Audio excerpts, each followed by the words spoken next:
আজি কেবিনেটে কাৰ্বি আলং জিলাৰ লংভকু বুলি এটা অঞ্চল আছে, তাতে অসমৰ দ্বিতীয়খন সৈনিক স্কুল স্থাপন কৰিবৰ বাবে 335 কোটি টকা অনুমোদন জনায়। অসমত গোৱালপাৰা জিলাৰ মৰনৈত এখন সৈনিক স্কুল আছিলে আৰু জন্মলগ্নৰে পৰা দ্বিতীয়খন সৈনিক স্কুল অনুমোদন হোৱা নাছিলে।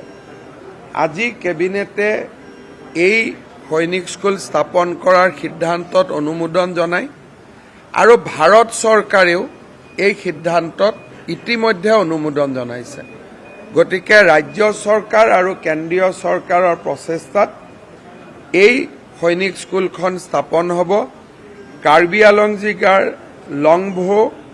লংভকু গাঁও, লংভকুত এইটো বোকাজান বিধানসভা সমষ্টিৰ অন্তৰ্গত।